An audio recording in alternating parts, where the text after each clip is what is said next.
কি ভাই আপনার কি হয়েছে ভাইয়া? জি কি হয়েছে?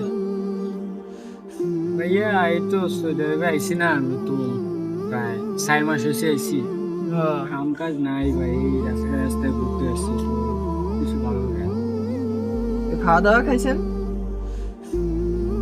খাওয়া দাওয়া কোনো করেন নাই? আইসেন যে কয় মাস হয়েছে?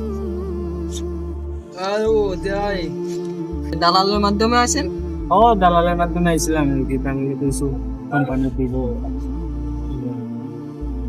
কোম্পানিতে ঢুকে দেবো, ভালো কোম্পানি দেবো।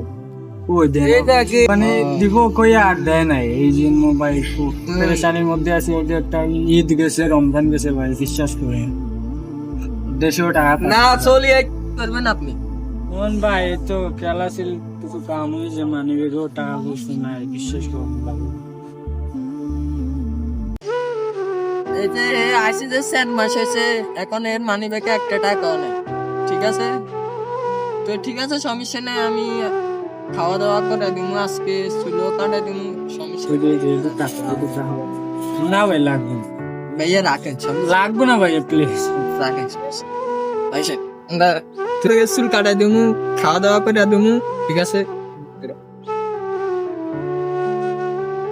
ভাইয়ার এখন আমরা চুল কাটাইতে নিয়ে যাবো। হ্যাঁ, চুল কাটাইতে নিয়ে চুল টুল কাটাইয়া তারপরে মনে করেন যে তারে কিছু ব্যবস্থা করে দিতে হবে কাজ কামের। তো আপনারা যারা সৌদি আরবে আসবেন, যে কোনো একটা কাজ শিখে আসবেন, কাজটা শিখে আসলে আপনার অনেক বড় উপকার হবে। তো ঠিক আছে, এখন ভালো গেছে, কেটে দিন, বসে। এই যে মানুষটাকে দেখতেছেন, ও মানুষটা এই সৌদি আরবে আসছে 4 মাস হয়েছে, বুঝছেন? ওর কাছে এখনো একটা পয়সা নেই, ও কাজ কামও করতে পারতেছে না। তো এখন আপনার অনুভূতি কি ভাইয়া? মোটামুটি ভালো ভাই। ভালো, ঠিক আছে। আর যে আনছে ও তো আনি ছেড়ে দিছে, ও এখন খাওয়া দাওয়া নেই, কাজ কামের ব্যবস্থাও নেই, আইসি ধরি তো বাড়িতে টাকা পয়সাও পাঠাইতে পারতেছে না ও। তো আপনারা যারা আসবেন একটু সাবধানে আসবেন, আশা করি আপনারা আত্মীয় স্বজনের মাধ্যমে আসবেন, তাহলে আপনার জন্য ভালো হবে।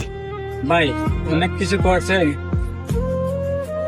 মানে আমি কি বলবো, আপনার কোনো জিনিস শুট করতে পারবো না। সমস্যা নেই, তারপরে একটা কাজ কামের ব্যবস্থা করে দিতে হবে। আচ্ছা সমস্যা নেই। আপনার কাজের ব্যবস্থা হয়েছে? কাজের ব্যবস্থা না হয় নাই ভাই, এখনো হয়নি? জি না। ঠিক আছে, ওনার আমি একটা কাজের ব্যবস্থা করে দিছি মদিনাতে, 9 টাকা ঘন্টা, 1 মাস আগে দিয়ে দেখেন কি আসে বিষয়, ঠিক আছে? করলে তো 1 মাস দেখবেন কি আসে বিষয়, যদি স্যালারি ঠিকঠাক মতন দেয় তাহলে ওই জায়গায় কাজ করবেন, কালকে যাবেন। তো চলো আমরা সবাই নাস্তা করবো। তো ঠিক আছে, সবাই ভালো থাকবেন, আল্লাহ হাফিজ।